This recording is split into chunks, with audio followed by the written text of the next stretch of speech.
فرمایا کتب میرا ہے، میں جمعیر ساتھ لے کے جا رہا ہوں، اب میں نے اپنا بچہ تمہاری سپرد اب میرے پاس رہے گا، تم نے ستایا میری اولاد کو، اب یہ میرے پاس رہے گا، میں نے نہیں تمہیں دینا۔ لوگ راہیں بچھا کے نظریں بچھا کے بیٹھ گئے، پاؤں میں گر گئے، کہنے لگے حضور ہمارے لیے نہیں، رسول اللہ کے دین کے لیے، ہمارے لیے نہیں، تعمیر شریعت کے لیے، ادائے سنت کے لیے چھوڑ جائیے۔ آجا صاحب کہنے لگے قطب الدین جا، تجھے چھوڑ کے جاتا ہوں، اب قیامت تک کوئی تیری رسوائی کی ضرورت نہیں کر سکے گا۔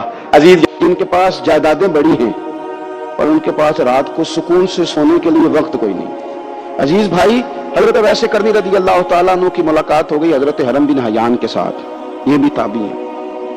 تو حضرت حرم بن حیان رحمۃ اللہ علیہ کہتے ہیں یہ نا ہم تو خیر بڑی ساری باتیں سنتے ہیں تو نصیحت نہیں نہ حاصل کرتے، ویسے بھی یہ دور تقریریں کرنے تقریریں سننے کا ہے۔ جو عمل کرنے والے لوگ تھے ان کا کیا طریقہ تھا کہ وہ دیکھ دو جملہ کافی تھا، علم و بس کری ہو یار، وہ ایک کوئی حرف تے نہیں درکار، جملہ ایک بھی تیرے لیے کافی ہے، لیکن شرط یہ ہے کہ تو عمل کا ارادہ رکھتا ہو، تیرا خیال ہو کہ عمل کرنا ہے۔ وہ لوگ نا مختصر سی باتیں کرتے، مختصر سی نصیحتیں کرتے، لیکن وہ عکس جلدی کرتے، اس میں سے اپنے لیے خیر جلدی تلاش کرتے۔ حضرت حرم بن حیان کی ملاقات ہوئی حضرت اویس کرنی رضی اللہ تعالیٰ عنہ کے ساتھ، تو حضرت حرم بن حیان کہتے ہیں میں نے عرض کی حضور میں کسی ملک میں جا کے رہنا چاہتا ہوں، کہیں سکونت اختیار کرنا چاہتا ہوں، یہاں سے ہجرت کرنا چاہتا ہوں، تو مجھے کوئی آپ مشورہ دے میں کہاں جاؤں؟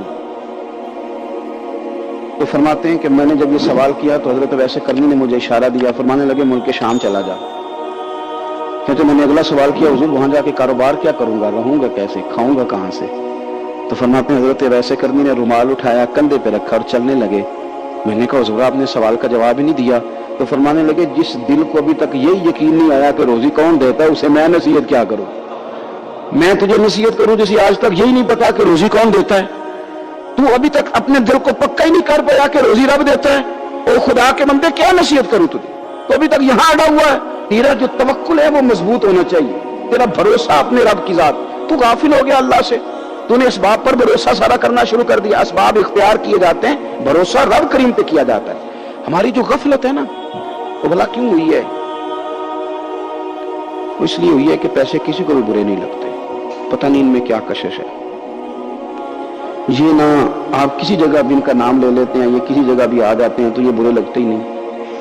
یہ جناب بڑی بڑی فقیری کا دعویٰ کرنے والے اور لوگوں کو طریقت اور تصوف کا درس دینے والے ان کو بھی اچھے لگتے ہیں۔ یہ تو جناب لوگوں کو کہہ رہے ہیں فقیر ہو جاؤ فقیر ہو جاؤ، وہ خود امیر ہوتے جا رہے ہیں۔ یہ پتہ نہیں ان میں کیا ایسا خاص۔ ہمارے ایک استاد تھے تو مزاج میں بڑی ظرافت تھی، حالانکہ بڑے اللہ والے بندے تھے، بات بڑی وہ دل لگی کی کیا کرتے تھے۔ تو ایک دن ہم نے پوچھا استاد جی خوشبو کون سی اچھی لگتی ہے؟ کہنے لگے بیٹا جو پیسوں میں سے آتی ہے انہیں بڑی اچھی لگتی ہے، اس لیے کہ ملتے کم ہیں۔ ہمارا نا جب اس طرح کا ذوق بن جاتا ہے نا، آپ مزاج بنا لیتے ہیں پیسوں کا۔ لوگ سمجھتے ہیں کہ غریبی کا ڈر شاید زیادہ ڈر ہے، لیکن کبھی آپ دروازہ رسول پہ جائیں نا تو حضور نے تو کوئی اور ڈر بیان کیا ہے۔ حضرت ابو عبیدہ بن جراح رضی اللہ تعالیٰ عنہ بحرین سے نا مال لے کے آئے بہت سارا، حضور نے بھیجا، جزیہ لینے گئے، یہاں مال غنیمت کا کچھ مال تھا، آپ لے کے مسجد میں آئے تو لوگوں کو پتہ چل گیا کہ آج مال آیا ہے۔ اب سب کو حصہ ملتا تھا، اس میں سے بدریوں کو زیادہ ملتا تھا، باقی لوگوں کو بھی ملتا تھا۔ تو فجر کی نماز کے بعد لوگ گھروں کو جایا کرتے تھے، لیکن آج پتہ چلا نا مال آیا ہے۔ تو یہ سیاستہ میں حدیث موجود ہے، سب لوگ مسجد میں بیٹھے رہے۔ حضور علیہ السلام نے فرمایا تمہیں پتہ چل گیا مال آیا ہے؟ عرض کی حضور ہاں۔ فرمایا تمہیں بانٹنے لگے ہیں، دینے لگے ہیں۔ ہم نہ غریبی سے ڈرتے ہیں، ہم اپنے بچوں کے لیے دعا کرتے ہیں ان پہ غربت نہ آئے، ہم اپنے بہن بھائیوں کے لیے دعا کرتے ہیں ان پہ غربت نہ آئے، کرنی چاہیے۔ لیکن ذرا اس حدیث کے مفہوم کو بھی دیکھیے گا، نبی پاک صلی اللہ تعالیٰ علیہ وآلہ وسلم نے فرمایا تمہیں دینے لگے ہیں، مال آ گیا ہے، لیکن میرے قریب نے اپنی امت کے لیے جس چیز کا ڈر محسوس کیا وہ کیا ہے؟ حضور کے دل میں کس چیز کا خدشہ تھا وہ کیا ہے بیان کیا؟ حضور فرمانے لگے لوگو مجھے تم پر غربت کا ڈر نہیں، یہ ڈر نہیں کہ تم غریب ہو جاؤ گے، بلکہ مجھے تو ڈر ہے کہ تم پر دولت پھیلا دی جائے گی، تم زیادہ مالدار ہو جاؤ گے۔ خوف غریبی کا نہیں، خوف تمہارے مال کا ہے۔ اور حضور فرماتے ہیں کہ پھر تم انہی باتوں میں مبتلا ہو جاؤ گے جن میں پرانی امتیں مبتلا ہوئی تھی، اور جب وہ اللہ کی نافرمانی میں مبتلا ہوئی تھی تو پھر وہ ہلاک کر دی گئی تھی۔ مجھے ڈر ہے، مجھے ڈر ہے۔ ہاں جہاں دولت آتی ہے وہاں سستی بھی آتی ہے، جہاں دولت آتی ہے وہاں معاذ اللہ عیاشی بھی آتی ہے۔ جہاں دولت زیادہ آ جاتی ہے وہاں پھر لوگ ہر چیز کو دولت میں تولنے لگتے ہیں. یہاں دولت زیادہ آتی ہے میرے بھائی، پھر لوگ سمجھتے ہیں کہ ہر چیز میں خرید لوں گا. پھر لوگوں کے ذہنوں کے اندر اس طرح کا فطور آتا ہے. حضور نے فرمایا مجھے ڈر ہے تمہارے دولت مند ہونے کا، ڈر ہے دولت مند ہونے کا. یارو اپنے پیسوں سے ڈرا کرو، اپنی جائیدادوں سے ڈرا کرو، اپنے مال سے ڈرا کرو. وہ ہم نے جو بڑے بڑے محلات تعمیر کرنے شروع کیے ان سے ڈرا کرو، اس لیے کہ حضور نے فرمایا مجھے ڈر ہے. حضرت ابو بکر صدیق رضی اللہ تعالیٰ عنہ تشریف فرما تھے. ہمارے نا بچے بہت زیادہ آسانی مانگتے ہیں. اقبال نے کہا لہو مجھ کو رلاتی ہے جوانوں کی تن آسانی. جب میں جوانوں کا مزاج دیکھتا ہوں نا کہ اتنے آرام پسند ہو گئے ہیں تو پھر میری آنکھوں سے لہو بہتا ہے. لہو مجھ کو رلاتی ہے جوانوں کی تن آسانی. ان کا وجود اتنا آسانی کا ماحول لینا چاہتا ہے، ذرا سی بھی کوئی تکلیف آپ دیکھ لیں، لائٹ بند ہو جائے تو مصیبت کھڑی ہو جاتی. کسی جگہ چند منٹ کے لیے آدھے گھنٹے کے لیے ٹریفک بند ہو جائے تو مثلاً کیا ہو جائے گا.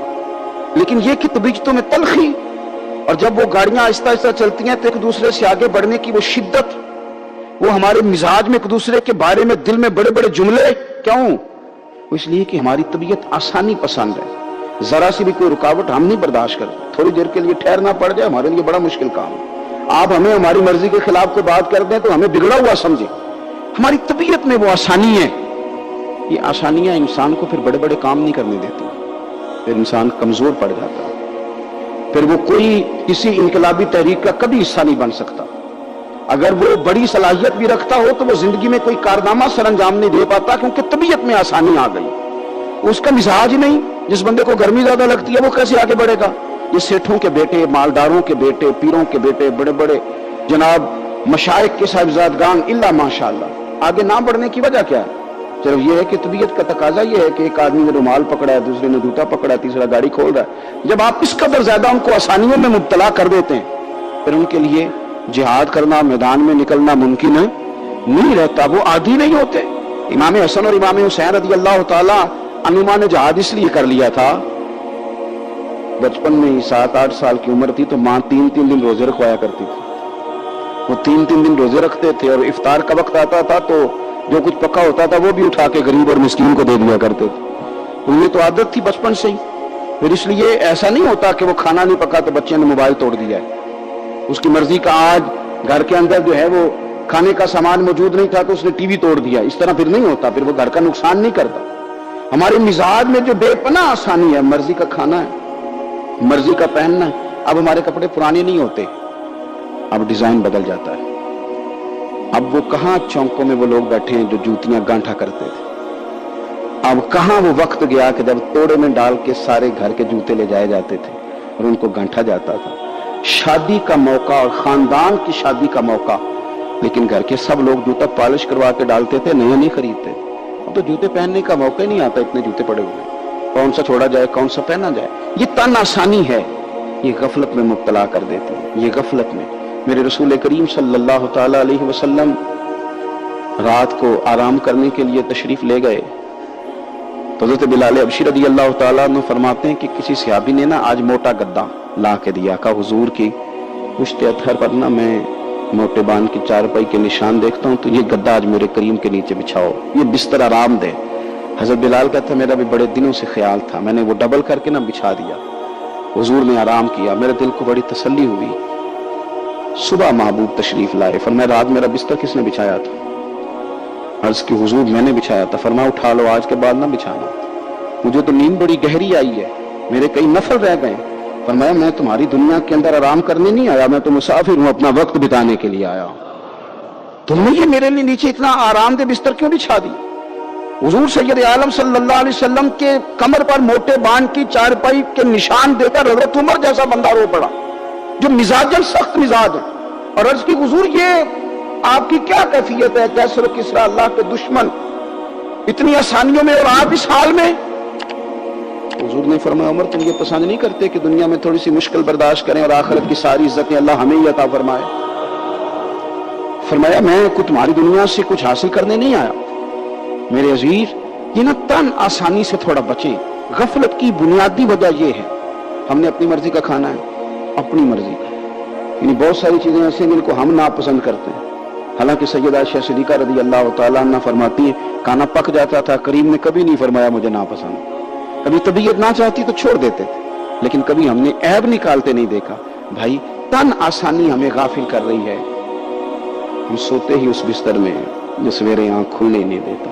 ہم نے اور ہی وہ والے بستر لیے ہیں، ہم نے کمرے اس طرح بند کیے ہیں کہ وہاں تو ہوا مشکل سے آتی، تو آواز کسی کی کیسے آئے گی. دادا آوازیں دیتے رہے فجر کا وقت ہو گیا، والد کہتے رہے، مؤذن نے روز اذان پڑھی. اور چونکہ ہم نے کمرہ ہی بڑا آرام دہ بنایا تھا، ہم نے قریب کوئی چیز آنے نہیں دی.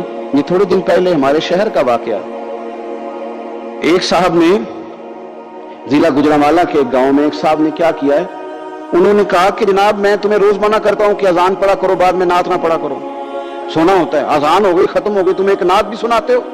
اسی بات پر اس شخص کو باہر بلایا اور گولی مار دی، بندہ مار دیا. تو میری نیند میں خلل واقع کرتا ہے، تو وہ تو اب بھی نیند سو گیا ہے، تو کیا آپ ساری عمر جاگتے رہیں گے؟ آپ کو بھی سونا ہے، آپ کو بھی جانا ہے، قبر میں پہنچنا ہے. یہ غافلوں والی جو زندگی ہے نا، یہ تباہ کر دیتی ہے، تباہ. اور بہت سارے لوگ ایسے ہیں پھر ان پر پکی مہریں لگ جاتی ہیں، پھر وہ جاگنا بھی چاہیں تو آنکھ نہیں کھلتی، پھر اٹھنا بھی چاہیں تو بیداری نہیں ہوتی.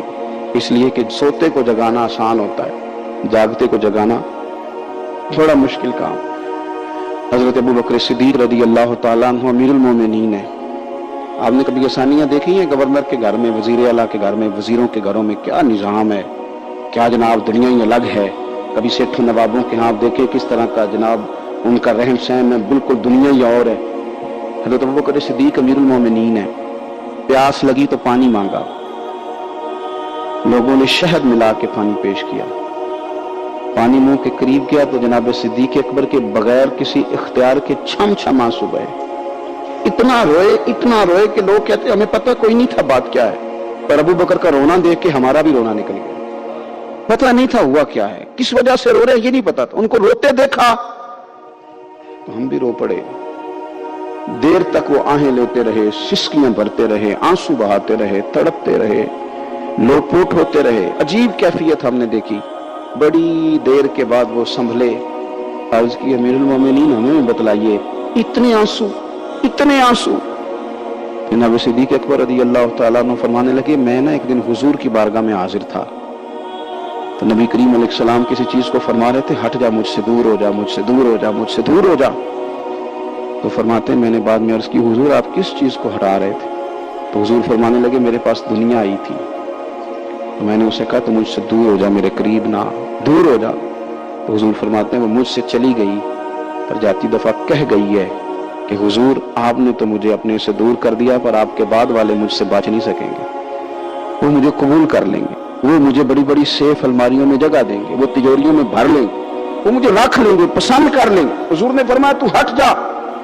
حضرت صدیق اکبر فرمانے لگے میں پانی مانگتا ہوں، مجھے شہد دیتے ہو، مجھے دنیا دار نہ کر دینا، مجھے اس آسانی میں مبتلا نہ کر دینا. مجھے ڈر لگتا ہے ان لوگوں میں نہ ہو جاؤں جن پر دنیا پھیلا دی گئی، پھر وہ اللہ کے ذکر سے غافل ہو گئے. بھائی کتنے دکھ کی بات ہے کہ کچھ لوگوں نے پچھلے رمضان شریف کو قرآن مجید کھولا تھا، یعنی ایک مہینے میں بھی یہ قرآن شریف ہم ختم نہیں کر پاتے. کیا ہم روز فون نہیں سنتے؟ کیا ہمارے پاس جو SMS آتے ہیں ان کے جواب نہیں دیتے؟ کیا ہم اپنی مرضی سے اپنی طبیعت کے مطابق نیند پوری نہیں کرتے؟ کیا ہفتے میں 1-2 دفعہ ہم باہر سے جا کے کھانا کھانے کا پلان نہیں کرتے؟ سارے کام ہم کر رہے ہیں، ٹائم نکل رہا ہے، دوستوں کے ساتھ ملاقاتیں ہو رہی ہیں، خوش گپیاں جا رہی ہیں، تو کیا وجہ ہے قرآن پاک ہمارا مہینے میں 1 دفعہ ختم کیوں نہیں ہوتا؟ درود پاک کی مجالس ہم قائم کیوں نہیں کرتے؟ ہم کیوں نہیں اپنے آپ کو تھوڑا سا وقت دیتے؟ کیوں نہیں ہم اپنی روحانی زندگی کو آباد کرنے کے لیے تھوڑا سا آگے بڑھتے؟ کیوں نہیں وظائف پابندی سے پڑھتے؟ کیوں فجر سے تھوڑا پہلے ہماری آنکھ نہیں کھلتی؟ غافلوں والی زندگی نہ گزارے. ورنہ یاد رکھیں ہماری آنکھ اس وقت کھلتی ہے جب آنکھ بند ہونے کا وقت آ جاتا ہے. اس وقت آنکھ کھولیں گے تو اس کا فائدہ کوئی نہیں ہوگا. اب وقت ہے، اب وقت ہے اپنے آپ کو ذہنی طور پر تیار کریں. اپنے دل سے روز کلام کریں. جس طرح اپنے پیسوں کا روز حساب کرتے ہیں تو اپنے دینی معاملات کا بھی حساب کریں کہ کہاں کتنی چیزیں ایسی ہیں جو میں نے بلا وجہ چھوڑ دی. غافلوں والا وقت نہ گزارے. ایک لمحہ جو زندگی میں غفلت میں گزرتا ہے نا، غفلت میں بڑا خوفناک ہو جاتا ہے. یہ بھی یاد رکھنا لمحے غافل ہوتے ہیں پر صدیوں کو سزا بھگتنی پڑتی ہے۔ لمحوں نے خطا کی تھی، صدیوں نے سزا پائی۔ کئی دفعہ ایک لمحے کے لیے بندہ غافل ہوتا ہے، اور حضرت شیخ باہو نے تو کہا تھا کہ جو دم غافل سو دم کافر۔ سانو تے مرشد ہو پڑھایا، ہم نے تمہارے بڑوں نے یہ بتایا کہ غافل نہ ہونا، جو غافل ہوتے ہیں وہ ایک دن کافر ہو جاتے ہیں۔ اپنے آپ کو تھوڑا سا لگائیں، تھوڑی سی ہمت کریں۔ یہ اسلام تو ہمیں تازہ ہی بڑا کرتا ہے، کہتا تیری آنکھ کھل گیا نا تو ذرا وضو تو کر اٹھ کے، کیوں؟ تاکہ تیری غفلت ختم ہو۔ فجر کی نماز پڑھی تھی، ناشتہ کیا تھا، کام کار پہ گئے تھے، بس لگا تھا کام سے دل لگنے، تو زور کی اذان ہو گئی، کہتے واپس آ جا، غافل نہ ہو جانا، آ جا تھوڑی نماز پڑھ جا۔ تو پھر یہ آیا تھا، نماز اس نے پڑھی تھی، اب یہ واپس گیا تھا تو شام ہونے لگی تھی۔ شام ہوتے ذرا بندے کا وجود تھکنے لگتا ہے، تو طبیعت اس کی تھکنے لگی تو اسے کہا نہیں نہیں، کہیں تجھے تیرا وجود ذہن غافل نہ کر دے، آ جا عصر بھی پڑھ جا۔ تو یہ واپس گیا تھا کہ وہ پھر غلبہ ہونے لگا تھا اس پر، تو اسے کہا کہ نہیں، دن جا رہا ہے، رات آ رہی ہے، اس کے بیچ بھی نماز پڑھ تاکہ دن رات تیری عبادت کے گواہ ہو جائے، آ جا۔ پھر یہ سونے لگا تو اسے کہا ایسے ہی نہ سو جانا، تو عشاء پڑھ کے سو، کیا ملے گا؟ تو مدینے والے محبوب فرماتے ہیں عشاء جماعت کے ساتھ پڑھ، فجر اٹھ کے جماعت کے ساتھ پڑھنا، رب ساری رات عبادت کرنے کا ثواب عطا کر، ساری رات عبادت کا ثواب دے دے۔ تو ہم نے یہ کرنا ہے کہ ہم نے نا اپنے آپ کو تازہ رکھنا ہے، ہم نے اپنے آپ کو تازہ، ہمارے نا بزرگ اس طرح کرتے تھے کہ یہ ایز اے اسپیشل جاتے تھے، یہ جو ہم انعقاد کرتے ہیں نا اجتماعات کا، ہمارے بزرگوں نے ہمیں طریقہ دیا ہے کہ نصیحت لو، یہ جو نصیحت ہوتی ہے یہ نفع دیتی ہے، آپ کے کانوں سے بات ٹکراتی ہے تو دل میں ایک دفعہ جاتی ضرور ہے، یہ مزاج ہوتا ہے۔ ہمارے بزرگ نہ چل کے جاتے تھے، چل کے جاتے تھے، اور جا کے کہتے تھے کوئی نصیحت ایک ہو جائے، چل کے جایا کرتے تھے تو نصیحت ہو جاتی تھی۔ حضرت داؤد طائی رحمۃ اللہ تعالیٰ علیہ ارشاد فرماتے ہیں کہ ہارون رشید بادشاہ آیا، کئی جگہوں سے ہو کے میرے پاس آیا، تو میرے ساتھ ہاتھ میں لایا، سلام لی تو بھی ہاتھ پکڑے ہوئے تھے، تو کہنے لگا حضور کو نصیحت کر دیں، تو میں نے کہا نصیحت کیا کرنی ہے، تیرے ہاتھ بڑے نرم و نازک ہیں، دیکھنا کہیں جہنم میں جل نہ جائیں۔ کہتے ہیں وہ نصیحت میں نے کی تھی، لیکن جب وہ میری نصیحت سن کے رویا نا تو اس کے رونے سے میں نے بھی رونا شروع کر دیا، تو میں نے اسے کہا نصیحت میں نے تجھے کی تھی، لیکن دیکھ اس نے میرے دل پہ کتنا اثر کیا ہے۔ نصیحت ہمیشہ یہ بھی غفلت سے جگائے گی، کوشش کریں کوئی بات سیکھیں، کسی سے کچھ سنیں، کوئی خیر کا جملہ لیں، تاکہ دل جو ہے نا وہ مردہ۔ حضرت سیری سختی رحمۃ اللہ علیہ درخت کے نیچے بیٹھے تھے، تو درخت سے کہنے لگے کئی دن ہو گئے ہیں کوئی نصیحت نہیں کسی نے کی، تو چل تو ہی کر دے کوئی، میرا دل سخت ہو گیا۔ تو اللہ نے درخت کو زبان دی، وہ بولنے لگا، کہنے لگا میری طرح کے بن جائیں، خود دھوپ میں جلتا ہوں، لوگوں کو چھاؤں دیتا ہوں، لوگ روڑے مارتے ہیں اور میں انہیں پھل دیتا ہوں۔ تو حضرت فرمانے لگے تیری بات نے میرے اوپر بڑا اثر کیا، ایک سوال نہ پوچھ لوں؟ کہنے لگا پوچھ لیں۔ تو فرمانے لگے تو اتنا ہی اچھا ہے تو تیرا انجام کیوں نہیں اچھا؟ جب تو خشک ہو جاتا ہے تجھے جلا ہی دیا جاتا ہے۔ اصل تو یہ نا کہ انجام بندے کا ٹھیک ہو، آخرت اس کا انجام ٹھیک ہو، تجھے جلا دیا جاتا ہے۔ تو کہتا ہے درخت کہنے لگا حضور آپ نے تو مجھے کہا تھا نصیحت کرنے کا، اب آپ نے مجھے شروع کر دی ہے، اور میری نبض پہ آپ نے ہاتھ رکھ لیا، بڑا اچھا کیا مجھے آپ نصیحت کر رہے ہیں۔ کہنے لگا حضور میرے اندر بڑی خوبیاں ہیں پر ایک خامی ہے، جس وجہ سے میرا انجام ٹھیک نہیں ہوتا، میرے پاس استقامت کوئی نہیں، ادھر کی ہوا ہوتی ہے میں بھی ادھر کا ہی ہو جاتا ہوں، اگر کہیں استقامت ہوتی تو پھر میرا یہ انجام نہ ہوتا۔ جو جماعت صوفیاء کی تھی، اہل اللہ، اللہ کے بندے تھے، وہ ہمیشہ معتدل رہے، معتدل رہے۔ وہ لوگ اپنی ذاتی ضروریات کو حدود میں رکھتے تھے، انہوں نے کبھی بھی کسی بھی موقع پر کسی بھی جگہ کسی کے آگے ہاتھ نہیں پھیلایا، خودداری کا بھی وہ لحاظ کرتے تھے۔ تو اہل اللہ کے ہاں افراط و تفریط نہیں ہوتی، درمیانہ رستہ ہوتا ہے۔ ہمارے زمانے میں ایک وہ گروپ ہے جو سرے سے طریقت کی، محبت کی، خلوص کی، وفا کی باتوں کا قائل ہی نہیں، ایک وہ ہے جو قائل ہے تو نرا قائل ہے۔ افراط تفریط سے نکل کر درمیانہ رستہ اختیار کیا جائے۔ ایک لفظ ہے نسبت، کچھ لوگ سارا کچھ چھوڑ چھاڑ کے خالی نسبت کے قائل ہو گئے، وہ بھی غلط ہے۔ اور کچھ لوگوں نے کہا کہ سیدھا سیدھا نماز پڑھیں گے، روزہ رکھیں گے، نسبت کی ضرورت ہی نہیں، وہ بھی اپنی جگہ پہ درست نہیں کہہ رہے۔ نسبت کی فضیلت ہے، قرآن مجید فرقان حمید 15واں پارہ اس کا آخری حصہ 16ویں پارے کا ابتدائی حصہ ایک بڑا مشہور واقعہ ہے جناب خضر علیہ السلام اور حضرت موسیٰ علیہ السلام کا، بڑا معروف ہے۔ کسی وقت میں چاہتا ہوں کہ وہ سارا واقعہ تفصیل سے عرض کروں اور اسی طرح کی کسی نشست میں، خاص لوگوں کی نشست میں وہ بات بھی عرض کروں گا، لیکن ایک بات ان میں سے یہ تھی کہ حضرت خضر علیہ السلام نے جناب موسیٰ علیہ السلام سے کہا تھا کہ آپ میرے ساتھ صبر نہیں کر سکیں گے، جو میں کر رہا ہوں گا آپ نے اس طرح کرنا ہے کہ مانتے جانا ہے، تبصرہ نہیں کرنا، اور یہی بڑا مشکل کام ہے، صرف مانتے جانا یہ مشکل کام ہے۔ ایک جگہ ایسی آئی کہ جہاں گاؤں تھا، حضرت موسیٰ اور جناب خضر علیہ السلام پہنچے تو بستی کے لوگوں نے نہ پانی پوچھا، نہ کھانا دیا، نہ بیٹھنے کو چارپائی دی، لیکن حضرت خضر صبح سے شروع ہوئے اور شام تک ایک دیوار بناتے رہے۔ دیوار گر رہی تھی، اس کو سیدھا کیا، بنایا، اور جب دیوار کو بنا لیا تو حضرت موسیٰ علیہ السلام کہنے لگے، اتنے خشک لوگ تھے کہ انہوں نے پانی تک نہیں پوچھا، تو آپ سارا دن کام کرتے رہے، کیا وجہ تھی؟ تو آپ نے فرمایا تمہیں کہا تھا نا تم صبر نہیں کر سکتے، تم نہیں صبر کر سکتے، تو فرمایا پھر بتا دیں۔ حضرت موسیٰ علیہ السلام کے سوال پر جناب خضر نے یہ جواب دیا کہ اس دیوار کے نیچے 2 یتیم بچوں کا خزانہ ہے، اگر دیوار گر جاتی، خزانہ ظاہر ہو جاتا تو لوگ وہ خزانہ اٹھا کے لے جاتے، اس لیے بنائی ہے۔ تو کہا کہ بچے ابھی تو انہوں نے کوئی نیک عمل نہیں کیا، تو یہ جو اللہ کا فضل ہو رہا ہے کس وجہ سے ہو رہا ہے؟ تو قرآن کے 2 جملے ہیں، کہا وَكَانَ أَبُوهُمَا صَالِحًا، یہ ان پر فضل اس لیے ہو رہا ہے کہ ان کا باپ نیک آدمی تھا۔ وَكَانَ أَبُوهُمَا صَالِحًا، ان کا باپ وَكَانَ أَبُوهُمَا صَالِحًا، باپ ان کا نیک تھا۔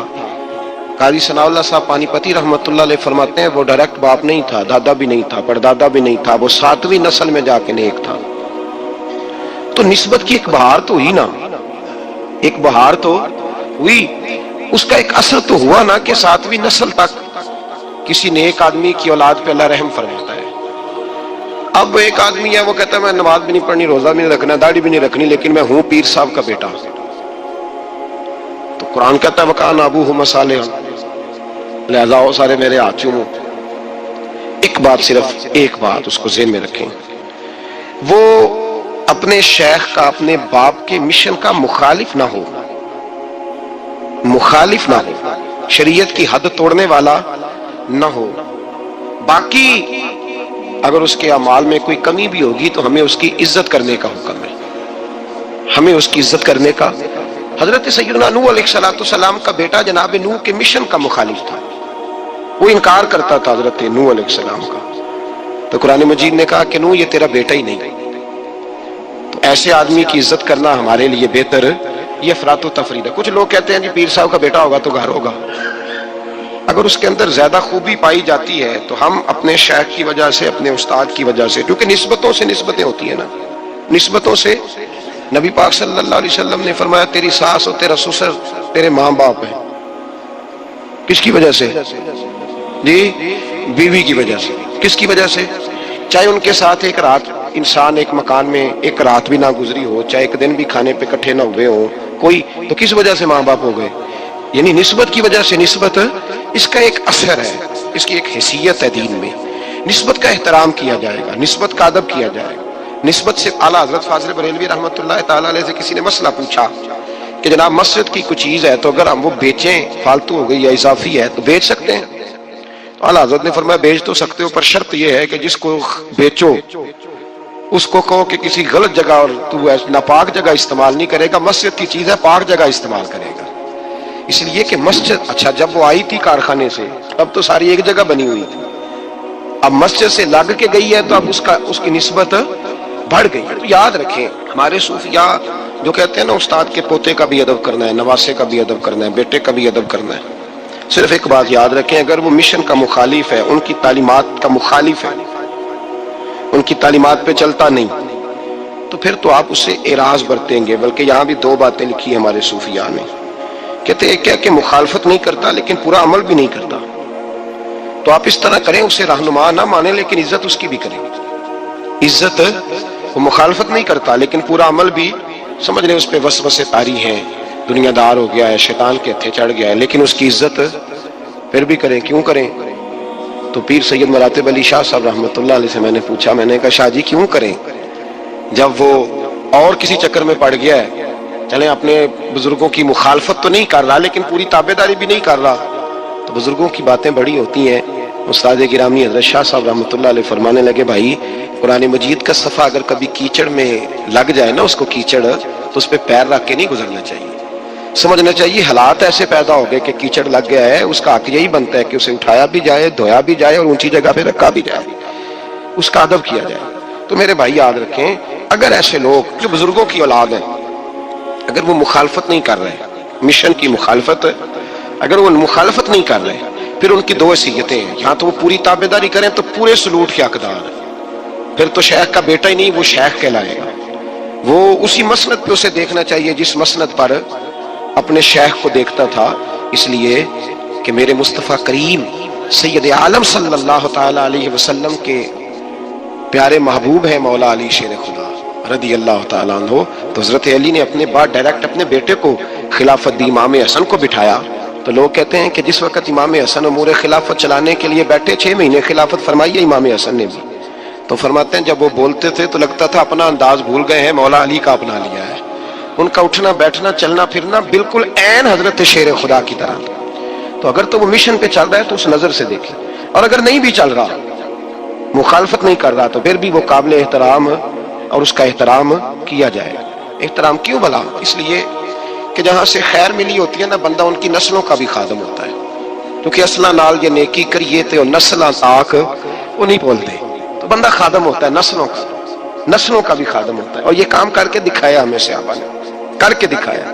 حضرت سیدنا امام حسین رضی اللہ تعالیٰ عنہ گھوڑے پہ تشریف فرما تھے، اب تو بڑا برا حال ہے، لوگ صحابہ کو برا کہتے ہیں اہل بیت کا نام لے کے، میں کہتا ہوں ہمیں تو اہل بیت سے پیار کرنا ہی صحابہ نے سکھایا ہے، انہوں نے بتایا ادب کیا ہے۔ اور صاحب طبقات حالانکہ ان کا انداز بڑا محققانہ ہے، بڑی جان پھٹک کے بعد وہ چیزوں کو لاتے ہیں، وہ فرماتے ہیں کہ حضرت امام حسین کالی سیاہ داڑھی تھی، کوئی بال سفید نہیں تھا، جناب ابو ہریرہ بوڑھے آدمی تھے، ضعیف، شاگردوں کا حلقہ تھا، جیسے آپ بیٹھے ہوئے ہیں سامنے تو میں واز کر رہا ہوں تو سامنے سے امام حسین تشریف لائے، آپ ایک جگہ بیٹھ کے حدیثیں بیان کر رہے تھے، امام حسین آئے تو تازی تازی بارش ہوئی تھی مدینے میں، تازی چھوٹے چھوٹے حوض پانی کے بنے ہوئے تھے، چھوٹے چھوٹے جو گہری جگہ ہوتی ہیں نا، پانی بھر جاتا ہے، تو حضرت امام حسین جیسے ہی زمین پہ پیر رکھا تو پانی کے حوض میں آپ کا پیر چلا گیا، کیچڑ لگ گئی۔ شاگردوں اور مریدوں میں سے اٹھ کے کسی کی دستبوسی کرنا خاصا مشکل ہوتا ہے۔ حضرت سیدنا ابو ہریرہ رضی اللہ تعالیٰ عنہ دیکھ رہے تھے، جو ادھر لوگ بیٹھے تھے وہ نہیں دیکھ رہے، حضرت ابو ہریرہ دیکھ رہے تھے، وہ اٹھے دوڑے گئے اور پھر جا کے اپنے سر سے پگڑی کھولی اور پھر امام حسین کا پیر جیسے ہی صاف کیا تو امام حسین نے پیچھے کیا، کہا حضور آپ بوڑھے ہیں میں جوان ہوں، تم آپ میرے لیے عزت کے قابل ہیں، میرے نانا جان کے آپ غلام ہیں، یہ آپ کیا کر رہے ہیں؟ سیدنا ابو ہریرہ رضی اللہ تعالیٰ عنہ نے پیر چھوڑا نہیں، زور سے پکڑ لیا، رونے لگے، کہنے لگے حسین تجھے نہیں دیکھ رہا، میں تو محمد عربی کی نسبت کو دیکھ رہا ہوں۔ تو میرے عزیز یاد رکھیں اس بات کو کہ نسبت ایک حسن ہے، نسبت ایک توانائی ہے، نسبت ایک وقار ہے، نسبت کی قدر کریں۔ اگر اہل اللہ کی کوئی اولاد ہے، حضرت عمر فاروق رضی اللہ تعالیٰ عنہ سیدھے سیدھے 2 + 2 کے قائل تھے، کوئی چکر ہی نہیں، بس جو مانتا ہے ٹھیک ہے، نہیں مانتا تو ڈنڈا منگاؤ، سیدھی سیدھی زندگی تھی۔ لیکن نسبت پر، پیار پر، خلوص پر، وفا پر حضرت عمر کا بھی کوئی سمجھوتا نہیں۔ امام اعظم ابو حنیفہ رحمت اللہ علیہ، امام صاحب سے سند لینے کے لیے لوگ ہزاروں میل کا سفر کرتے ہیں، ہزاروں میل کا۔ اب تو پرائمری ٹیچر بیچارہ جا رہا ہو نا سائیکل پہ تو اس کا شاگرد لینڈ کروزر پہ گزرتا ہے تو کئی دفعہ استاد پہ دھواں چھوڑ جاتی ہے اس کی گاڑی، اسے پتہ ہی نہیں کہ کتنی قدر والے معاملات ہیں یہ۔ حضرت سیدنا امام اعظم، لاکھوں لوگ، کروڑوں لوگ آج بھی ان کی تقلید کرتے ہیں، امام صاحب کا قول دنیا میں حجت کے طور پہ مانا جاتا ہے۔ آپ کے شاگرد کہتے ہیں ایک باغ میں بیٹھ کر ہم کچھ لکھ رہے تھے، بہت ساری کتابیں بکھری ہوئی ہیں چاروں جانب۔ جب آدمی تحریر کرتا ہے نا، جو مصنف کتابیں لکھنے والے ہیں، وہ دنگل کا سما ہوتا ہے، ادھر چیز بکھری ہے، کوئی ادھر چیز بکھری ہے، بڑے ان کے معاملات سخت ہو جاتے ہیں۔ تو کہتے ہیں کہ بڑا بکھرا ہوا سامان تھا، ہم ایک باغ میں بیٹھے تھے، کھلی فضا میں کام ہو رہا تھا، تو بعض اوقات شاگرد بھی بٹھائے جاتے ہیں، حوالے ڈھونڈو تو بخاری دیکھ تو مسلم دیکھ، بٹھائے جاتے ہیں ساتھ، شاگرد بھی بیٹھے ہوئے تھے۔ تو کہتے ہیں بچے باہر گیند سے کھیل رہے، ایک گیند آ گئی باغ میں، ایک چھوٹا سا بچہ گیند لینے آیا تو امام صاحب اٹھ کے کھڑے ہو گئے، بچہ گیند لے کے چلا گیا۔ اب بچے کھیلتے ہیں تو کتنی زیادہ دفعہ گیند آئے گی، پھر دوبارہ وہ گیند آ گئی، وہی بچہ پھر آیا، شاید اس کی ڈیوٹی یہ تھی، وہ جب دوبارہ آیا تو امام اعظم پھر کھڑے ہو گئے، وہ تیسری دفعہ آیا تو امام صاحب پھر کھڑے ہو گئے۔ اب شاگرد بیچارے اکتا گئے کہ ہم اتنی مشکل سے نوٹ سیدھے کرتے ہیں، بابا اٹھتا ہے تو کتاب میں پھر بھی کر جاتے ہیں۔ 3-4 دفعہ ہوا تو ایک شاگرد کہنے لگے حضور بس بھی کریں گے تو 100 دفعہ آئے گا، تو آپ بوڑھے آدمی ہیں، گھٹنوں میں درد بھی، آپ 100 دفعہ کھڑے ہوں گے؟ تو امام صاحب فرمانے لگے یہ 1000 دفعہ بھی آیا تو میں 1000 دفعہ کھڑا ہو جاؤں گا۔ کہا کیوں؟ فرمانے لگے اس لیے کہ یہ میرے استاد کا پوتا ہے، یہ میرے استاد کا، یہ ان کا پوتا ہے، تو میں نے وہاں سے خیر لی ہے، میں ان کی نسلوں کی بھی تابعداری کروں گا، وہ جتنی دفعہ آئیں گے میں اٹھ کے، یہ بے مربت سا زمانہ ہے، بے کیف سا، اس میں خشکی ہی خشکی پائی جاتی ہے۔ وہ لوگ جو بیٹھے ہیں دروازوں پر، دیکھیں نا، نبی پاک صلی اللہ علیہ وسلم نے یہ نہیں فرمایا کہ میری فاطمہ کی بڑی فضیلت ہے، یہ تہجد گزار ہے۔ حضرت بی بی صاحبہ کے لیے یہ لفظ میرے نبی پاک صلی اللہ علیہ وسلم نے کہیں نہیں بیان فرمایا کہ میری بیٹی قائم اللائل ہے، صائم الطہر ہے، یہ بہت بڑی عالمہ ہے، یہ آپ کو نہیں ملیں گے۔ حضور نے فرمایا بس میری بیٹی ہے، الفاطمہ تو بدعت، اس کا کمال یہ ہے کہ یہ میری اور تمہارے لیے اتنا کافی نہیں کہ محمد عربی کی بیٹی ہے صلی اللہ علیہ وسلم۔ فرمایا جس نے اس سے پیار کیا اس نے مجھ سے پیار کیا، جس نے اس سے بغض رکھا اس نے مجھ سے بغض رکھا۔ تو شرف نسبت یہ صوفیاء نے کوئی گھڑ نہیں لیا نظریہ، یہ قرآن کا، حدیث کا، صحابہ کا بتایا ہوا معاملہ ہے۔ قدر ایک قیمتی چیز کا نام ہے، قدر والا فیض یاب ہوتا ہے، اور جو بے قدر ہوتا ہے نا اس کا فیض سلب ہو جاتا ہے۔ جس نے سمجھ لیا نا کہ فلاں چیز میری رینج میں ہے، میں جب چاہوں جیسا چاہوں ویسا ہو جائے گا، وہ گیا، اور جس نے کہا نا نہیں میں تو سال کے راہ ہوں، اس کی مہربانی توجہ کر دیتا ہوں، وہ بچ گیا۔ اللہ قرآن مجید میں فرماتے ہیں کہ تم اپنے رب کا ادراک نہیں کر سکتے، تم اسے قید کر سکتے، سوچوں میں آنکھوں میں وہ قید ہو سکتا، اسے مانتے جاؤ، اس کا قرب تلاش کرتے جاؤ، اس کے رستوں پہ چلتے جاؤ، اسے قابو کرنے کی کوشش نہ کرنا۔ یہ جو قابو والا معاملہ ہے نا یہ ٹھیک نہیں، قدر کرنے والے بچ جاتے ہیں، قدر والا فیض یاب ہوتا ہے، بے قدر نقصان اٹھاتا ہے۔ حضرت اسلم بن شریح رضی اللہ تعالیٰ عنہ ایک صحابی تھے، ان کے ذمہ میں یہ کام تھا کہ نبی پاک صلی اللہ علیہ وسلم کے گھوڑے پہ کجاوا باندھنا ہے۔ وہ رات کو حاضر بارگاہ ہوتے تو عرض کرتے یا رسول اللہ صلی اللہ علیہ وسلم صبح کہیں جانا تو نہیں؟ حضور فرماتے جانا ہے۔ وہ ٹائم پوچھ لیتے اور اس سے پہلے آ کے گھوڑے پہ کجاوا باندھ دیتے۔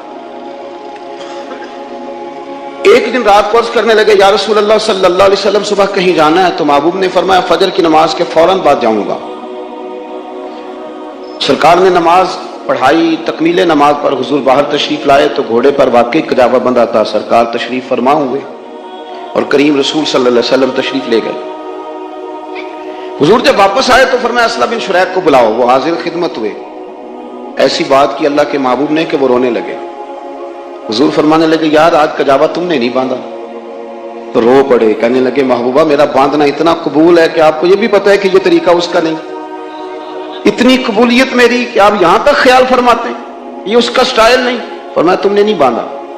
اب جو صحابی نے جواب دیا وہ نہ کسی آیت میں آیا نہ سرکار نے کہیں بیان کیا، لیکن ان کا جواب سنے۔ عرض کرنے لگے یا رسول اللہ صلی اللہ علیہ وسلم صبح جب میں نماز کے لیے اٹھا تو مجھ پر غسل فرض تھا، اب اگر میں غسل کرتا تھا تو مجھے تکلیف بھی ہوتی تھی ٹھنڈے پانی سے، اور آپ کا حکم ماننے میں دیر بھی ہوتی تھی، یہ بھی بے ادبی ہے۔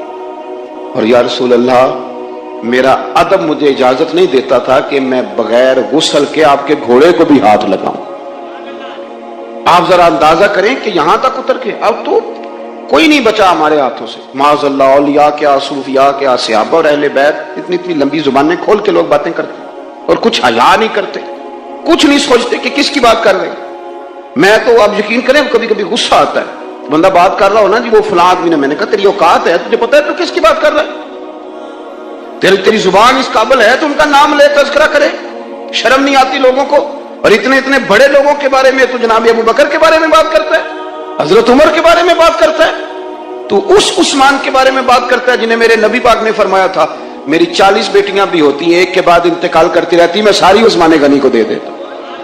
تو سیدہ فاطمہ الزہرا کا تذکرہ کر رہا ہے، تو دوڑ کے ادھر چلا جاتا ہے، بھاگ کے ادھر آ جاتا ہے۔ کیا تماشا بنایا ہوا، یہ انداز ہے، یہ آداب ہے؟ آپ نے ناراض نہیں ہونا، مجھے بلایا جو ہے آپ نے اب تقریر کے لیے، تو میں نے کرنی تو ہے نا۔ ہماری محفلوں میں کوئی طریقہ نہیں تھا کہ کوئی شخص آئے تو پھر اس کے پاس موبائل ہوں اور وہ محفل سے زیادہ وہ اپنی سیلفی پہ توجہ دے، یہ سٹیٹس ہی نہیں تھا۔ ہمارے تو شاہ عبدالعزیز صاحب محدث دہلوی رحمۃ اللہ علیہ فرمایا کرتے، ہم تو سرکار کی محفل میں اس طرح جا کے بیٹھتے ہیں جس طرح اپنے محبوب کے سامنے بیٹھے ہوئے. ہمارا تو انداز ادب والا، اکرام والا، احترام والا، سمٹا ہوا لب و لہجہ، شاندار انداز، بڑوں کا ادب، بزرگوں کا ادب، سفید داڑھی والوں کا ادب، امام صاحب کا ادب، استاد صاحب کا ادب. یہ زندگی میں کبھی بھی بے ادبی نہیں کریں. وہ کچے لوگ ہیں جو بے ادبیاں کرتے ہیں، جو اپنا مزاج خراب کر لیتے ہیں. دیکھیں حضرت اسلم بن شریک نے نبی پاک صلی اللہ علیہ وسلم کی خدمت میں عرض کی، یا رسول اللہ میں نے غسل کرنا تھا اس لیے میں نے گھوڑے کو بھی ہاتھ، تو سرکار خوش ہوئے. کسی سے ابھی نے نہیں کہا کہ نہ یہ ادب قرآن میں آیا نہ حدیث میں آیا، تم کیوں کر رہا ہے؟ اس کا تو سرکار نے حکم ہی نہیں دیا. لیکن وہ آداب کو سمجھتے تھے. کچھ لوگ مسجد نبوی میں آئے سرکار کے وصال کے بعد، حضور کے وصال ظاہری کے بعد مسجد نبوی میں آئے زیارت کے لیے، تو انہوں نے مسجد کے باہر کھڑے ہو کے نا اونچا اونچا بولنا شروع کر دیا. مجھے ایک بات بتلائیں، جو لوگ حضور کے مواد اقدس کے سامنے کھڑے ہو کے موعظہ شریف کی طرف پشت کر کے سیلفی لے رہے ہوتے ہیں، وہ اس بات کا احساس نہیں کرتے وہ کہاں کھڑے ہیں. انہیں پتہ ہی نہیں. اے پائے نظر ہوش میں آ، یہ کوہ نبی ہے، آنکھوں سے بھی چلنا یہاں بے ادبی ہے. کہاں کھڑے؟ حرم کی زمین اور قدم رکھ کے چلنا. ارے سر کا موقع ہے وہ جانے والا. لیکن زیادہ ضروری تو یہ ہے نا کہ میں فٹافٹ ڈالوں کہ پہنچ گیا ہوں. زیادہ او خدا کے بندے، تجھے بندوں کو دکھانے کی ضرورت ہے. وہاں 70,000 فرشتے آئے ہیں، آتے ہیں کہ نہیں؟ 70 صبح اور 70. کسی کو شور سنتا ہے؟ بولیں تو صحیح یار، تھوڑا سا بولے میں نے کچھ بھی نہیں کہنا، میں جانے لگا ہوں. کوئی شور سنتا ہے؟ کوئی آواز آتی ہے؟ ظاہر کوہ جنا آہستہ چل، دیکھ آیا ہے کہاں، آہستہ چل. میرے عزیز 70,000 کا اجماع ہے. تو جو دکھانا چاہتا ہے کہ لوگوں کو پتہ چل جائے میں آیا ہوں، تو 70,000 فرشتے جو تیری مووی بنا کے لے جا رہے ہیں اور رب کریم کی بارگاہ میں عرض گزار ہیں، تیرے لیے گواہیاں دے رہے ہیں کہ آیا ہوا ہے. حضرت عمر فاروق کا زمانہ تھا تو کچھ لوگ آئے مسجد نبوی شریف میں، تو انہوں نے اونچا اونچا بولنا شروع کیا، اونچا اونچا. تو حضرت عمر فاروق رضی اللہ تعالیٰ عنہ نے بلایا اور مسجد سے باہر لے گئے. فرمایا کہاں سے آئے ہو؟ انہوں نے کہا ہم طائف کے علاقے سے آئے ہیں. فرمایا اگر تم مدینہ شریف کے رہنے والے ہوتے میں تمہیں دروں سے مارتا. پتہ نہیں تم کہاں کھڑے ہو، اتنی تمہاری آوازیں بلند ہو رہی ہوں بھی سرکار کے موعظہ شریف پہ، روزہ اطہر پہ. اپنے آداب، اپنا لب و لہجہ. پر میں یہ بھی عرض کر دوں، میں نے پہلے کہا ہے ادب کرنا ہے، شخصیت پرستی نہیں کرنی. ہمارے ہاں نا تیزی سے جو جرم ہونے لگے، ان میں ایک جرم یہ بھی ہے کہ وہ ایک تیزی کے ساتھ ماحول بنایا جاتا ہے، تیزی کے ساتھ. تو یاد رکھے، ادب کریں، اکرام کریں، بولنے میں بھی، چلنے میں بھی، کسی سے ملنے میں بھی. اور تھوڑا سا اپنے آپ کو بچائیں. جب ہمیں تھوڑا بہت موقع مل جاتا ہے نا لکھنے کا، پڑھنے کا، بولنے کا، تو نہ چاہتے ہوئے بھی کچھ ایسے جملے نکلتے ہیں جو ہماری زبان سے ادا نہیں ہونے چاہیے. اور خود سرکار نے فرمایا، بخاری میں موجود ہے، فرمایا کبھی بولتے بولتے تم ایسا جملہ بولتے ہو تمہیں پتہ نہیں ہوتا رب تمہارے لیے جہنم کا فیصلہ کر دیتا. اور کبھی باتیں کرتے کرتے تم ایسی بات بھی کر جاتے ہو کہ تمہیں تو خبر نہیں ہوتی، پر مالک کو اتنی پسند آتی ہے کہ اللہ تمہارے لیے جنت کا فیصلہ کر دیتا ہے. تو سوچ کر، سمجھ کر، دھیرے اور اچھے انداز میں. حضرت امام محمد رحمۃ اللہ علیہ شاگرد تھے امام اعظم ابو حنیفہ کے. ایک دن کہنے لگے استاد صاحب آپ کتنے بجے نکلتے ہیں پڑھانے کے لیے گھر سے؟ انہوں نے کہا بیٹے میں فجر پڑھاتا ہوں تو نماز کے بعد تھوڑی دیر وظائف کرتا ہوں، پھر میں نکل آتا ہوں. حضرت امام محمد رحمۃ اللہ نے ٹائم سیٹ کر لیا، سمجھ آ گئی کہ یہ اشراق کا وقت ہے، اس وقت استاد صاحب گھر سے چلتے ہیں مدرسے آنے کے لیے. تو جب وہ ٹائم ہوتا نا تو امام محمد رحمۃ اللہ علیہ مدرسے میں کھڑے ہو جاتے. لوگ پوچھتے کہ حضرت آپ کھڑے کیوں ہو گئے؟ فرمانے لگے میرے استاد جی چل پڑے ہیں گھر سے. اور یہ سوء ادب ہے کہ استاد چل رہا ہو اور شاگرد بیٹھا ہوا ہو. ان لوگوں نے ان کے دلوں تک، روحوں تک دین اتار دیا. وہ قال کے نہیں، وہ حال کے لوگ بن گئے. ہمارے ہاں یہ مدارس میں تو الحمدللہ اب بھی بڑی حد تک ادب ہوتا ہے، بڑی حد تک. ہمارے بچے ابھی بھی ہمارے جوتے سیدھے کرتے ہیں، وہ استاد صاحب کی موٹر سائیکل کو ٹاکی مار دیتے ہیں، ابھی بھی ہے. لیکن کالج اور یونیورسٹی کے استاد کی بڑی بری حالت ہے. بچے پوچھتے ہیں کہ اسلامیہ والا ہے، انگریزی والا ہے، یہ پوچھتے ہیں. اور پھر اگر وہ کسی وجہ سے ٹیوشن والا کچھ دیر سے آتا ہے تو ہم بچے کو خود کہتے ہیں کہ آنا نہیں، اس نے 5,000 روپیہ نہیں لیتا. وہ استاد ہے، لیکن آپ کیا ٹرین کر رہے ہیں بچے کو کہ وہ 5,000 کا ملازم ہے؟ تو بچہ بھی سمجھتا ہے کہ آنا پڑے گا استاد جی کو، پتا نہیں میرا ابا 5,000 روپیہ پورا دیتا ہے گن کے. تو یہ ہم معاشرے کے اندر ایک تعفن آج تیزی سے بڑھتا ہوا محسوس کر رہے ہیں. ہمارے منہ میں زبان ہے تو ہم چاہتے ہیں کہ اب یہ چلتی رہے، کسی کا خیال نہ کرے، کسی کا پاس نہ کرے، کسی کا لحاظ نہ کرے. ایک بات کرتا ہوں اور پھر اپنی گفتگو کو سمیٹتا ہوں. رسول کائنات سرور دو عالم صلی اللہ تعالی علیہ وآلہ وسلم کے غلام حضور کے صحابہ بڑے بڑے ان میں جہاں دیدہ لوگ تھے، بڑے بڑے باشعور بصیرت والے لوگ تھے، بڑے بڑے جرنیل تھے، علم و فن کے، شعر و سخن کے بڑے بڑے شناسا لوگ تھے. لیکن عروہ بن مسعود ثقفی کہتے ہیں، بخاری میں موجود ہے، کہتے ہیں جب میں حدیبیہ کے موقع پہ حاضر ہوا نا تو میں نے وہاں عجیب منظر دیکھا. یہ ابھی مسلمان نہیں ہوئے تھے، اور جب یہ یہاں سے ہو کے یہ مناظر دیکھ کے واپس گئے تو جا کے ابو سفیان سے کہنے لگے مسلمانوں سے جنگ نہ کرنا. اس بات پر غور کریں کہ ادب آداب کا اثر کتنا ہے. کافر کیا سوچتے ہیں؟ مسلمانوں سے کبھی جنگ نہ کرنا، تم کبھی کامیاب نہ ہو پاؤ گے. انہوں نے کہا وجہ؟ کہنے لگے میں نے بڑے بڑے دربار دیکھے ہیں، میں ان درباروں میں بھی گیا ہوں جن کا بادشاہ سجدے کراتا ہے، اور اس کے دربار میں جانے کا قانون ہے کہ پہلے سجدہ کرنا پڑتا ہے، معاذ اللہ. لیکن عروہ کہنے لگے جو ادب میں نے محمد رسول اللہ کے غلاموں کو کرتے دیکھا صلی اللہ تعالی علیہ وسلم، وہ میں نے دنیا کی کسی جگہ دیکھا. انہوں نے کہا کس طرح؟ تو عروہ کہنے لگا یار عجیب منظر میں نے دیکھا کہ حضور نے وضو کیا ہے اور منہ میں پانی ڈال کے تو کلی کی ہے، لیکن میں نے دیکھا کہ وہ کلی کا پانی لینے کے لیے ابوبکر صدیق جیسا مالدار بھی لائن میں کھڑا ہے، عمر فاروق جیسا بہترین سپہ سالار بھی لائن میں کھڑا ہے، عثمان غنی جیسے لوگ بھی کھڑے ہیں، مولا علی شیر خدا جیسے دلیر بھی کھڑے، اور بلال جیسے درویش بھی کھڑے، لائنوں میں کھڑے ایک قطرہ پانی کے حصول کے لیے. اور دیکھیں نا، ماں بچے کا ناک صاف کرتی ہے تو یوں کر کے نا گھن کے ساتھ پھینکتی ہے. لیکن انہوں کہنے لگا حضور نے ناک میں سے ریٹھ مبارک نکال لیا تو لوگوں نے لے کے اپنے چہروں پہ مال لیے، اور بچا ہوا پانی لوگوں نے نیچے ہاتھ کیے ہوئے ہیں کہ وہ قطرے ہمارے ہاتھوں پہ گرے، اور جس کو وہ قطرہ نہیں ملتا وہ جس کو ملتا اس کے ہاتھ سے اپنا ہاتھ مس کر رہا ہے. تو وہ بن مسعود کہنے لگے دیکھو نا، جو اپنے محبوب کا بچا ہوا پانی زمین پہ نہیں گرنے دیتے وہ دین کا جھنڈا کبھی گرنے دیں گے؟ وہ کبھی گرنے دیں گے؟ تو میرے عزیز اس بات اچھی طرح سمجھ لیں کہ جب آپ ادب والے ہوں گے تو پھر کافر ڈریں گے. وہ آپ کی ٹیکنالوجی سے نہیں اتنا ڈرتے جتنا نبی پاک کے ادب کی برکت سے ڈرتے ہیں. تو اپنے لب و لہجے میں آداب لائیں، اور سب سے زیادہ ان لوگوں کی ذمہ داری ہے جو ادب والے کہلاتے ہیں، جن کا ادب والی جماعت سے تعلق ہے. کبھی شدید غصے میں بھی اپنی زبان سے بے ادبی والے جملے نہ ادا کریں، اس لیے کہ وہ ایک دفعہ نکل گئے تو وہ لوٹ کے نہیں آئیں گے. دعا انسان کو جینے کا سلیقہ آ جاتا ہے، اسے محسوس ہوتا ہے کہ میں کوئی بڑا بامقصد کام کر رہا ہوں. پھر پتھر کھانا، تبلیغ کرنا، جدوجہد کرنا، کانٹوں پہ چلنا، یہ سارے کام مزہ دینے لگ جاتے ہیں. جب کوئی مقصد حیات ہاتھ آ جاتا ہے نا، پھر تھوڑے وقت سو کے بھی انسان نیند پوری کر لیتا ہے، تھوڑے پیسوں پر بھی گزارا ہو جاتا ہے.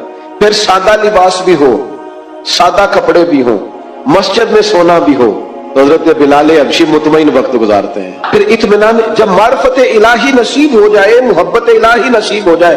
حضور علیہ السلام نے معراج سے واپس آ کے فرمایا بلال کیا عمل کرتے ہو؟ یا رسول اللہ کیا ہوا؟ فرمایا میں نے تو جنت میں بھی تمہارے قدموں کی آواز سنی. نبی پاک کی خالص پیروی، اتباع رسول، لیکن شرط یہ ہے کہ انسان تن من دھن سے حضور کی پیروی کرے. وہ چند 2 4 5 چیزوں کا دعویٰ نہ کرے، میٹھا کھانا سنت ہے، مسواک کرنا سنت ہے، داڑھی رکھنا سنت ہے، پگڑی باندھنا سنت ہے، یہ بڑی عظیم سنت ہے، پر سچ بولنا بھی سنت ہے، فاقہ کرنا بھی سنت ہے، دل بڑا رکھنا بھی سنت ہے، دل صاف رکھنا بھی سنت ہے. جو اپنے لیے پسند کرو وہ دوسرے کے لیے پسند کرو، یہ بھی حضور کی دی ہوئی ادا ہے. اپنی مرضی کا ماحول فقط نہیں بنایا جائے. جب آپ معرفت الہی کے راستے پہ چلیں گے تو لازمی شرط ہے حضور کی پیروی کریں گے. اتباع رسول کے بغیر کوئی اور راستہ ہی نہیں ہے جو بندے کو اطمینان دے سکے، سکون دے سکے. آپ ایک مطمئن زندگی گزارتے ہیں جب حضور کی پیروی میں. آپ دنیا میں دیکھ لیں، بہت زیادہ مہنگے کپڑے پہننے والے لوگوں سے ملاقاتیں کر لیں، بہت نئے جدید دور کا فیشن اوڑھنے والے لوگوں سے آپ مل لیں، وہ بیچارے بے چین ہی پڑے رہتے ہیں. 98 لوگوں نے کہہ دیا تیرے کپڑے ٹھیک لگ رہے ہیں، اور 2 نے بھی یہ نہیں کہا غلط ہے، ٹھیک نہیں، انہوں نے کہا بس ٹھیک ہے، لیکن یہ بیچارے پریشان ہو گئے کہ پتہ نہیں صحیح ہے کہ نہیں. حالانکہ 2 بندوں نے صرف ہلکا سا یہ کہا ہے کہ بس ٹھیک ہے، مناسب ہے، کیونکہ وہ گڈ بک میں آنا چاہتا ہے. وہ صرف دنیا کی زندگی جینا چاہتا ہے. المال والبنون زینت الحیات الدنیا، یہ صرف دنیا کی زینت چاہتا ہے. تو لیول یہ ہو جاتا ہے کہ بڑی مہنگی گاڑیوں میں لوگ بے چین ہیں، تبصرے کر رہے ہیں، زیادہ بول رہے ہیں، اپنی تعریفیں اپنے منہ سے کر رہے ہیں، بیچارے الجھے سے، بکھرے سے ٹوٹتی بکھرتی باتیں کرتے ہیں. لیکن اگر حضور کی اتباع نصیب ہو، اگر پیروی نصیب ہو، تو حضرت عمر نے دیکھ لیا تھا ایک دفعہ سرکار کو موٹے بان کی چارپائی پہ لیٹے ہوئے. صحیح مسلم بخاری دونوں میں موجود ہے. تو عرض کی یا رسول اللہ آپ اللہ کے محبوب ہو کے اتنی مشقت کرتے ہیں؟ تو محبوب نے فرمایا عمر تم یہ پسند نہیں کرتے کہ کیسر و کسرا دنیا میں آرام کرے اور آخر میں رسوا ہو جائے، اور ہم دنیا میں تھوڑی مشقت برداشت کریں اور آخرت کی ساری عزت اللہ ہمیں ہی عطا فرما دے. بس یہ بات جناب عمر نے پلے سے باندھ دی، زندگی کو سادہ کیا، بود و باش کو سادہ کیا، حضور کی اتباع. اور یہ چیز تسلی دیتی ہے، دل مطمئن ہو جاتا ہے. آپ کبھی دیکھیں محنت مزدوری کرنے والے لوگوں کو، ان کو کوئی ٹینشن نہیں ہوتی کوئی ہمیں دیکھ رہا ہے کہ نہیں دیکھ رہا. کسی کو کپڑے پسند آئے ہیں کہ جو لوگ اللہ تعالیٰ کی معرفت کے بعد مطمئن زندگی گزارتے ہیں وہ ذہنی الجھاؤ سے بچ جاتے ہیں، وہ ایک مطمئن اطمینان بخش وقت گزار کے دنیا سے جاتے ہیں. حضرت عمر رضی اللہ تعالیٰ عنہ کے زمانے میں فتوحات بہت زیادہ ہو گئی تھی اور مال غنیمت بھی بڑی تعداد میں آتا تھا، 25-25 ہزار 50-50 ہزار دینار بدری صحابہ کو ملنے لگے تھے. وسعت آ گئی تھی، اور جائز بھی ہے کہ آپ کے پاس اگر پیسے ہوں وسعت ہوں تو آپ کوئی قیمتی لباس پہنے تو منع بھی نہیں، اچھا گھر بنا لیں تو منع بھی نہیں.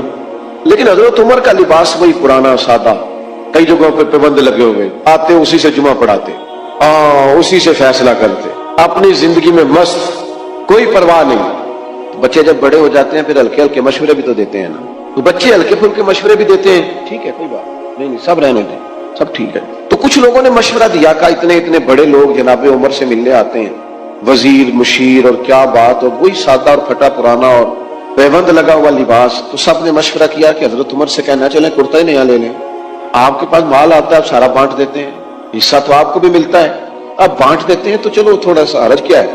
تو سب نے مشورہ کیا کہ کہنا ہے حضرت عمر سے. تو ایک صحابی بولے، کہنے لگے کہنا تو ہے پر وہ شعر بھی بتاؤ جو عمر سے بات کرے گا، وہ بندہ بھی تو بتاؤ نا بھائی جو عمر فاروق سے بات کرے. تو لوگوں نے کہا ایک بندہ ہے نا جس کی عمر بات ٹالتے نہیں. کہا وہ کون ہے؟ کہا مولا علی شیر خدا. حضرت عمر ان کی بات نہیں ٹالتے. لوگوں نے حضرت علی شیر خدا کی خدمت میں عرض کی کہ حضور آپ کہیے نا جناب عمر سے. جب حالات بدل گئے ہیں، لوگوں کے پاس وسعت آئی ہے، حضور علیہ السلام کے زمانہ مبارکہ میں ظاہری طور پر، ورنہ تو بڑی وسعت تھی، ظاہراً اتنی وسعت نہ تھی. جناب صدیق اکبر کا زمانہ بھی کچھ ایسا ہی تھا. تو اب تو بڑا مال غنیمت آتا ہے اور حالات اور کیا اور ہیں، تو حرج کیا ہے اگر نیا کرتا لے لیا جائے. تو حضرت علی کہنے لگے بالکل تمہاری بات ٹھیک ہے، توجہ ہے نا آپ کی، اور عمر سے کہنا بھی چاہیے. پر فرمانے لگے یہ بھی مجھے پتا ہے میں کہوں گا تو وہ مان لیں گے، اور یہ تمہیں بتاؤں میں نے کوئی نہیں کہنا، میں نہیں کہوں گا کیونکہ میں عمر کی طبیعت کو جانتا ہوں. کہا پھر کیا کریں؟ فرمایا سیدہ عائشہ صدیقہ سے کہو، وہ ماں ہے نا مومنوں کی، حق رکھتی ہیں. لوگوں نے یہ سارا مدعا جناب عائشہ صدیقہ سے بیان کیا. بلایا جناب عمر، دوڑے حاضر ہوئے. اما جی حکم ہو. پردے کے پیچھے بیٹھ گئے. فرمایا عمر اب اللہ نے وسعت کر دی ہے، مال آ گیا ہے، گنجائش آ گئی، تو آپ نیا کرتا لے لیں، کیا حرج ہے؟ حضرت فاروق اعظم چپ کر گئے. بزرگوں کے سامنے جو منصب کے لحاظ سے بزرگ ہوں، بڑے ہوں، ان کے سامنے زیادہ باتیں نہیں کرنی چاہیے. حضرت عمر چپ کر گئے. کہا جی آپ حکم کریں، شام سے پہلے کرتا بدل لو گا. لیکن فرمانے لگے ایک بات کرنے کی اجازت ہے، ایک بات کہنے کی اجازت ہے. کہا کہیے. توجہ ہے آپ کی میری طرف؟ تو حضرت عمر فرمانے لگے اماں جی یہ جو میں نے کرتا پہنا ہے نا، حضور کے زمانے میں بھی میں اسی طرح پہنتا تھا، حضرت صدیق کے زمانے میں بھی اسی طرح پہنتا تھا. میرا دل کرتا ہے میں اسی طرح رہوں جو میرا رنگ حضور کے دور میں اس میں بڑا راضی ہوں، بڑا مطمئن ہوں، یہی میرا طریقہ ہے. بس جناب عمر نے بات کی تو جواب کوئی نہیں آیا. تھوڑی دیر کے بعد جناب عائشہ صدیقہ کے رونے کی آواز آئی اور جناب عمر فاروق سے فرمانے لگی آپ جائیے، جو صحابہ نے فرمایا تھا وہ بھی ٹھیک ہے، پر جو آپ کہہ رہے ہیں وہ تو بالکل ہی ٹھیک ہے. اس لیے کہ معرفت الہی، محبت الہی، توکل، صبر، شکر، قناعت، خودداری، عزت نفس پیدا کرتی انسان کو یہ چیزیں پیدا کرتی. اور یہ حاصل کیسے ہوتی ہے؟ فتح بھی ہوگی حضور کی پیروی سے، نبی پاک کی غلامی سے، نبی پاک کے نقش قدم چلنے سے. ہم صرف اور صرف اس زندگی میں مطمئن رہ سکتے ہیں جو زندگی ہمیں مدینے والے محبوب نے عطا فرمائی. اگر ہم وہاں سے ہٹیں گے، اگر ہم وہاں سے چند قدم پیچھے ہٹیں گے، ہمارے لیے نقصان ہوگا. دیکھیے نا، عظیم سنت ہے نبی پاک کی اپنے دل کو صاف رکھنا، لیکن ہم نے بوجھ ہی بڑے بنائے ہوتے ہیں دل پہ. ایک بٹن ٹوٹ جائے نا، گلے کا ایک بٹن، تو محفل میں کسی کو بھی نہ پتا ہو تو جس کا ٹوٹا ہوتا ہے وہ بڑا پریشان ہوتا ہے، یار میرا بٹن ٹوٹا ہوا ہے. ایک تنکا صرف آپ کی داڑھی پہ لگ جائے نا، ایک بال چھوٹا سا، تو جب تک بندہ اتار نہ لے مطمئن نہیں ہوتا. ذرا سی یہاں مٹی لگی ہو تو سارے کہتے ہیں یار تیرے چہرے پہ مٹی لگی ہوئی. آپ کئی بار آئینہ دیکھتے ہیں پھر جا کے اطمینان حاصل ہوتا ہے. تو میرے بھائی یہ جو لوگ کہتے ہیں نا میں بے چین رہتا ہوں، بور بڑا ہوتا ہوں، تو ان کے دل پر بھی کوئی میل کچیل چڑھ گئی. یہ باطن اگر اپنا صاف کر دیں گے نا، یہ چڑھ جاتی ہے میل کچیل. مجھے بتائیں، بندہ حسد کرے اور پھر سکون سے رہے، یہ ہو سکتا ہے؟ دل میں بغض رکھے اور سکون سے رہے، یہ ہو سکتا ہے؟ وہ تکبر کر رہا ہے، کسی کو حقیر جان رہا ہے، پھر سکون سے رہے، یہ ممکن ہے؟ جب ہم اپنی طبیعت پر، باطن پر بوجھ، میل کچیل چڑھا لیتے ہیں، نقصان ہوتا ہے. جب دل پوری طرح صاف ہو گیا، پرواہ کوئی نہیں ہے، اللہ کے ہر بندے سے پیار ہے، ہر صحیح العقیدہ کی محبت ہے، ہر ایک کے بارے میں دل میں گنجائش ہے. پاک ہوئے تے پاک ہی ملتا ہی، تے بنا پاکوں پاک نہیں ملتا. سارے جسم دے دھون دے نالوں ایکو تولا ٹکڑا دل دا. آپ دل صاف رکھیں گے نا، دل صاف، یہ حضور کی عظیم سنت، یہ والی اتباع کریں گے نا نبی پاک کی، آپ بڑی ہلکی پھلکی زندگی گزاریں گے. آپ کو مطمئن ہوگا کہ آپ الجھیں گے نہیں. آپ دیکھیے نا، ترمذی میں حدیث ہے، حضور علیہ الصلوۃ والسلام نے فرمایا، اے انس، اے میرے بیٹے، آپ سے ہو سکے تو صبح اس حال میں کیجئے گا کہ آپ کے دل میں کسی کا بغض نہ ہو. اور حضور فرمانے لگے، یہ میری سنت ہے، دل میں بغض نہ رکھنا، یہ میری، بولیے، یہ میری سنت ہے. اور میرے عزیز، دل میں صفائی، ستھرائی. صحابہ فرماتے ہیں، حضرت عبداللہ ابن عمر فرماتے ہیں، ہم ایک دن نا حضور کی بارگاہ میں بیٹھے تھے، 2-3 لوگ، دروازے پہ دستک ہوئی. نبی کریم نے فرمایا، دروازہ کھولو، جو بندہ دروازے پہ آیا جنتی ہے. کہتے ہیں ہمارا تو رشک سے حال ہی کوئی نہیں تھا جسے حضور نے جنتی کہہ دیا. دروازہ کھولا تو بندہ بڑا سادہ سا، تازہ اس نے وضو کیا ہے، پانی کے قطرے داڑھی سے گر رہے ہیں، جوتے اس نے بغل میں دبائے ہوئے، آ کے حضور کی خدمت میں بیٹھا، کوئی کام کہا، وہ رخصت ہو گیا. کہتے ہیں ہمیں بڑے رشک آیا کہ یار کمال آدمی ہے، حضور نے جنتی فرما دیا، یہ تو کمال ہو گئی. فرماتے اتفاق کی بات یہ کہ اگلا دن آیا، وہی ٹائم، وہی وقت، اسی طرح ہم بیٹھے تھے، پھر دستک ہوئی. حضور نے فرمایا، کھولو دروازہ، جو آیا ہے وہ جنتی ہے. کہتے ہیں اب تو حال ہی کوئی نہیں تھا ہمارا تڑپنے والا، اس لیے کہ دروازہ کھولا تو بندہ بھی وہی تھا جو کل آیا ہے. مسند امام احمد بن حنبل میں روایت موجود ہے. فرماتے ہیں حسن اتفاق کے تیسرا دن، وہی ٹائم، وہی وقت، اسی طرح ہم بیٹھے تھے، دروازے پہ دستک ہوئی، محبوب فرمانے لگے، کھولو، وہی جنتی آیا ہے. فرماتے ہیں ہمارا حال نہیں تھا کوئی، اس پر ناز کرتے، رشک کرتے، غبطہ ہوتا. بندہ آیا، سادہ بندہ، جوتے سائڈ پہ رکھے، پانی کے قطرے داڑھی سے گر رہے تھے، وہ کام کیا. جب وہ باہر نکلا تو حضرت عبداللہ ابن عمر کہتے ہیں میں بھی اجازت لے کے اس کے پیچھے ہو گیا. میں نے کہا یار 2-3 دن اپنا مہمان بنا لو گے؟ 2-3 دن، یہ بڑا عجیب کام ہوتا ہے نا، 2 گلیاں چھوڑ کے کسی کا گھر ہو تو وہ کہے مجھے مہمان بنا لو. تو کچھ ہوتے ہیں نا ایسے بھی مہمان، تو بن گئے مہمان، مجھے مہمان بنا لو. کہتے میں نے کہا بھائی میں کوئی امیر آدمی نہیں ہوں، غریب ہوں، جو روکھی سوکھی کھاؤں گا تمہیں بھی ملے گی، آ جاؤ. حضرت عبداللہ فرماتے ہیں 3 دن اور 3 راتیں میں اس کا مہمان رہا. میں پتہ کرنا چاہتا تھا وہ کیا عمل کرتا ہے جس کی وجہ سے نبی پاک صلی اللہ تعالی علیہ وسلم نے جنت کی بشارت دی تھی. میں معلوم کرنا چاہتا تھا، لیکن آپ فرماتے ہیں میں نے کوئی ایسی بات دیکھی نہیں. وہ عشاء پڑھ کے سوتا، فجر کی نماز تک سویا رہتا، اور میں تو درمیان میں اٹھ کے تہجد بھی پڑھتا تھا. وہ تو صرف کروٹیں بدلتا تو اللہ کا ذکر کرتا، باقی وہ ساری رات اس نے عشاء سے لے کر فجر کی اذان تک آرام کیا. فرماتے ہیں وہ تو تھوڑے صدقات کرتا تھا، میں زیادہ کرتا تھا. میں بڑا حیران تھا کہ 3 دفعہ نبی پاک صلی اللہ تعالی علیہ وسلم نے جنت کی بشارت عطا کی ہے، اور بندے کا حال یہ ہے کہ کوئی خاص عبادت نہیں. تیسرے دن میں چھٹی لے کے اس سے اجازت لے کے جانے لگا تو وہ بھی حیران تھا کہ 3 دن بندہ راہ ہے، سمجھ کوئی نہیں آئی. فرماتے میں نے بھی اسے کہا یار مجھے ضرورت نہیں تھی، اصل بات یہ ہے تو بندہ بڑا کمال ہے، 3 دن تک نبی پاک نے تجھے جنت کی بشارت دی ہے. میں تو 3 دن 3 راتیں تیرا مہمان رہا، پتہ کروں تو کیا عمل کرتا ہے تاکہ میں بھی کروں اور وہ فضیلت میں بھی پالوں جو تجھے حاصل ہے. فرماتے ہیں وہ کہنے لگا عمل کوئی بھی نہیں، وہی ہے جو آپ نے دیکھ لیا ہے. 5 نمازیں پڑھتا ہوں، حسب توفیق صدقہ کرتا ہوں. تو کہتے ہیں میں نے اس سے کہا یار کچھ تو ہوگا نا جو اتنی شان. تو کہنے لگا ایک چیز میرے پاس ہے، یہ آپ نے یاد رکھنی ہے، یہ ہماری محفل کا نچوڑ ہے. ایک چیز ہے، وہ کیا؟ کہنے لگا میرا دل بڑا صاف ہے، عداوت کوئی نہیں، حسد کوئی نہیں، بغض کوئی نہیں، اناد کوئی نہیں، اسی کسی دے کچھ بھی نہ لگ دے، نہ کوئی ساڈا دردی، ہم نے کوئی رٹا نہیں، کوئی کسی سے تنازع نہیں. اس نے مجھے سلوٹ کیوں نہیں کیا، فلانے نے سلام کو نہیں کیا، فلانے میرے وہ بچے کے دن رکھنے تھے مجھے بلایا کیوں نہیں، فلانے نے مشورہ کیوں نہیں کیا، منگنی پہ کیوں نہیں بلایا، ایک بندہ کیوں بلایا. میرا رٹا کوئی نہیں، دل صاف ہے. حضرت عبداللہ ابن عمر فرماتے ہیں میں سمجھ گیا. میں نے کہا تیرا دل صاف ہے نا، تو پھر مدینے والے محبوب نے بھی 3 دفعہ جنت کی بشارت عطا فرمائی. عزیز بھائیوں، ہم نے اتباع رسول کرنی،